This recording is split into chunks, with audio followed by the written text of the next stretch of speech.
Alright guys, welcome back to VALORANT News. Every single regular season match all around the world and the VCT has now been completed, and 100 Thieves squandered a perfect opportunity to qualify for the VCT Americas playoffs last night. Evil Geniuses will get the spot instead. What's next for 100 Thieves, with Sentinels also knowing they'll be fighting each other come the last chance qualifier in a couple of months' time? Very much enjoy to your thoughts in the comments below. Hit the like button if you enjoy. Subscribe if you're new as always, I'd greatly appreciate it. So much to dive into. First of all, a surprising move I thought with Velocity Gaming. You guys might know this Indian organisation that Eccles and Doma went out to play for. Doma, of course, formerly on Fnatic, right? And Eccles was formerly of 100 Thieves, actually. They were part of Velocity Gaming. I thought they were doing quite well, but it's in the Tier 2 Challengers side, and they've decided to make a change. Maybe it's cultural, maybe it's whatever, but yeah, pretty tough for them. And I guess they're going to be looking for their next adventure relatively soon. Davi as well, out of the team also. These were the numbers I thought was just kind of incredible to look at from the VCT EMEA season. The only Fnatic player not on here is Boaster, of course. I mean, look at these numbers in terms of rating. Alpha with a 1.35, Chronicle, Durka, Leo, and okay, there's a couple of guys here from Giants, and Safe is up here, and zyppan and all this, but I mean, that's just so outrageous. It's actually kind of incredible to think about. And yesterday, as I expected, to be fair, dRx did come back in that series and beat Team Secret 2-1, so impressive performance certainly on map 2 and map 3. 13-9 from Team Secret on Haven, but it was 13-5, 13-4 in the end, so dRx really put the hammer down the final couple of series, and they become the first team officially to qualify through to Masters Tokyo, or the first, Korean team to do exactly that, because I think the confirmation from the Chinese teams has kind of already been there. But yeah, for the rest of the world, this is the first team to officially qualify. Winning their game yesterday solidified themselves minimum top 3 at the tournament, which is enough to get them to Masters Tokyo, and I'm pretty sure also enough to get them to Champions, which they will, I'm sure, qualify for down the line. So that's how things went. PaperX did the same thing. That confirms them through as well. dRx, PaperX, top 3 guaranteed, and one of those will get through to the grand finals coming up tomorrow. But today, these are the really interesting games, because only one of these 4 teams at the bottom can qualify here for Masters Tokyo as well. Team Secret are currently playing GenG as I'm recording this. By the time you guys are watching this, probably T1 and Zeta are underway or has concluded. But yeah, so T1 losing to PaperX, that gives Zeta a better chance, because if T1 had beaten PaperX, I don't really buy Zeta are going to beat T1, but Zeta could do it. They'll need to do it, and then they'll probably play Team Secret, right? I would say they're the favourites in the Gen.G series, but who knows what will happen here. So today and tomorrow, we're going to get the confirmations really coming out of the Pacific region. Let's talk about the Americas then, because the final game went down last night. 100 Thieves versus MIBR. These were the overall rating players from the entirety of the Americas. It's not quite as top heavy as Fnatic are in EMEA, but still, Aspas, Leaf is up here, and Rooney as well. It's kind of incredible to think about how Rooney, where he was a couple of months ago, to now being IGLing this Cloud9 team and also being a top 10 player in the entire region is incredible to think about. 3 NRG guys on here as well, and okay, Leviathan, they did fall off a little bit, but they still have a couple of players on this list. So this is the 100 Thieves MIBR series, and this was obviously a must-win for 100 Thieves. MIBR, they're playing for pride, and you would have thought that maybe they're obviously going to try and win. They're not going to try and lose. But in terms of importance of the series, it's quite clear that 100 Thieves needed this more than MIBR needed this. So they come into this series surely thinking, we've got to win. MIBR were 2-6, not been looking good lately, and they played well this series. But 100 Thieves, this was a perfect chance for them. There were so many other teams at 4-5. The victory that Sentinels had over Fury and everything really had played up to, and the loss, of course, for Evil Geniuses up against NRG had played up perfectly for them to win this series, solidify themselves to playoffs qualification, and try and become a team that goes to Masters Tokyo. But that's not going to happen now. This was a remarkable moment. So 100 Thieves were, again, they lost game 1 on the Fracture. They went down 12-6 game 2 on the Pearl, and yet they won 6 defensive rounds in a row. And even this moment here where Krah's defusing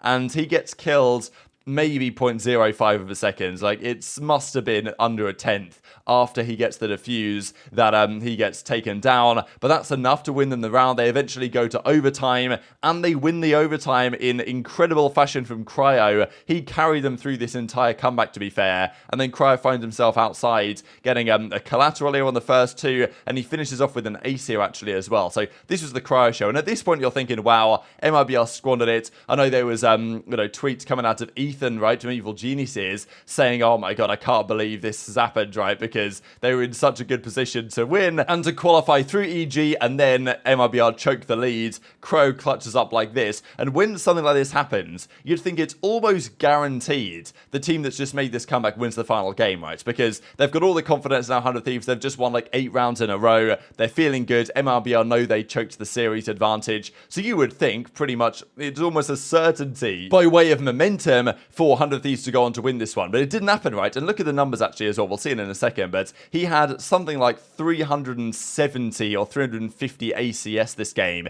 No one on his team had more than like 175, so he had double the ACS of everyone else on his team at their peak, which is just ridiculous. But then at game 3, MIBR bounced back, and this was like good composure from them, really. But I mean, like, okay, RGL was doing some ridiculous things to MIBR here, and he was just winning absolutely everything for them. But 100 Thieves, man, they had their chance here. They just blew it away, let's be honest. I mean, it was ridiculous what MIBR were pulling off, but 100 Thieves, given where they were and where they should be and where, you know, they have been a few months ago, to lose like this after making that comeback is unacceptable for them. And even the final round here was absurd. I mean, look at this. He goes into the smoke here and hits the knife and then gets out of there and still gets another kill, and then the spike blows up, and there's nothing more that 100 Thieves could do. So, yeah, knifing the guy off the spike defusal for the game is ridiculous. 13-7 in the end there on Lotus. And as Asuna says, 1-2 MIBR, see you in the LCQ. So, I mean, they must have come into yesterday thinking they were going to win, but they didn't. As Crow says, 1-2 MIBR, playoffs was completely in our control, and we didn't deserve it. And this, I think, is the fundamental thing. The 100 Thieves just, you know, he admits they just straight up didn't deserve to qualify. Yes, you can look at the tiebreaker, and we will in a second, and say, well, does the tiebreaker rules actually make sense with the way that 100 Thieves have gone out here,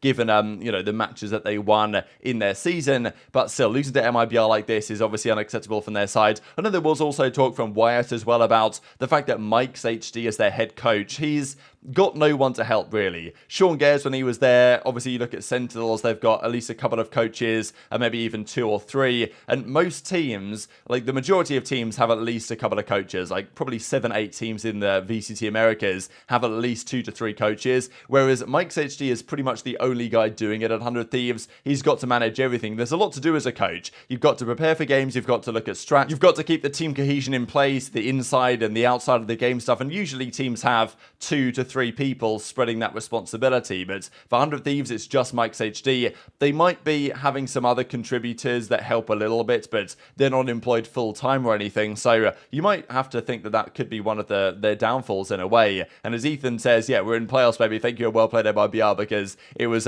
very close for EG not making it, and I'm sure Ethan after that game too thought that they weren't going to make it, but these are the numbers, right? I mean, we'll just look at that game 2 Pearl real quick. Yeah, these are the ACS numbers. Crow with almost 360 average combat score. The next highest was Stellar at 174, so more than double anybody else. Carried his team through that comeback, but Lotus just wasn't to be. And look, Stellar had a really tough final map of the series here, and it ended up 2-1 for them. And that leaves the standings looking like this. So Loud number 1, Cloud9 number 2, based on a head-to-head, basically right at the top here in the 2-way. Then NRG 3rd, Leviathan, they still make it in the 4th seed, which is, despite them falling off massively, it's pretty impressive they managed to still get 4th. So look at this, a 5-way tie at 4-5. And when this happens, it just straight up comes down to map counts. So Leviathan have the best map count at 11-11, then 11-12, 10-12, 10-12, and the EG Sentinels tiebreak comes down to round count, which will be pretty gutting for Sentinels in a way to look at, you know, the rounds that they lost, and I'm sure they'll think that, well, you know, we could have done better there. We'll just win another map against Furia. If they 2-0'd Furia, then they would have been good enough to qualify. They didn't, so they lose out on round count head-to-head between the two teams, and then it goes down to 100 Thieves with the worst map count. Despite the fact, though, yes, 100 Thieves lost to Sentinels, but 100 Thieves beat Leviathan, Furia, and EG. They beat all the 3 teams that qualified from the tiebreaker, so maybe you could say the 100 Thieves got hard done by here by the rules,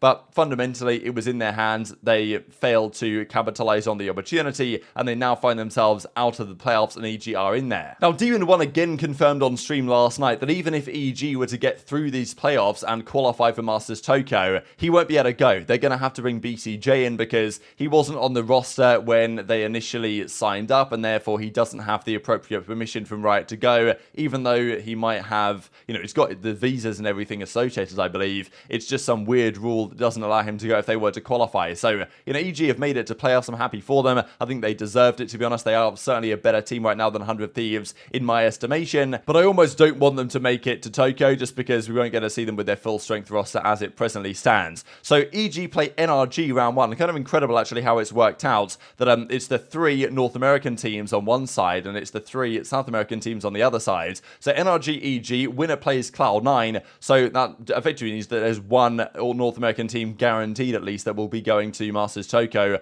Could be Cloud9, could be NRG. We saw NRG EG just the other day, and NRG handled business, and they're looking rather strong. And, I mean, look, it almost feels like destiny for a loud NRG upper finals, does it not? I mean, Cloud9 could well be NRG, but these teams always find a way to play each other. Leviathan Furia on the other side of the bracket as well. A winner of that plays loud. So that's how it's looking in the Americas, coming up, of course, in a couple of days' time. And yeah, Sentinels failed to make it. 100 Thieves failed to make it as well. So they've got to wait some time now, because as I mentioned before, so Masters Tokyo is in like middle of June sometime pretty much. And then the last chance qualifier. So the LCQ is not for Masters Tokyo, it's for champions, and it's the last chance for any teams around the world to make it through to the World Championship. One team of those that didn't already qualify from their results at this playoffs and Masters themselves will make it. So out of the 7 teams from the Americas that don't make champions already, there'll be one more decided through that last chance qualifier. So yeah, all the teams of these 6 that don't make it, the 3 that don't, they will go down there as well. And then it comes down to Sentinels, 100T, MIBR, crew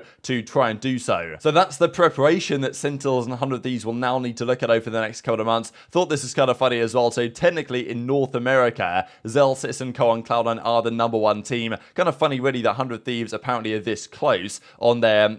Obviously we know full well that the VLR rating system is not perfect, and it tries to include the teams in tier 2 as well, which is where you find out that Sentinels are apparently 20th in the North American rankings, despite the fact that they're apparently behind like all of the challengers teams. So there's probably got to be some alterations made here to the to the rankings to ensure that it's actually a little bit more accurate. But very much intrigued to hear your thoughts in the comments below. Hit the like button if you enjoyed, subscribe if you're new, take care, and I'll see you next time.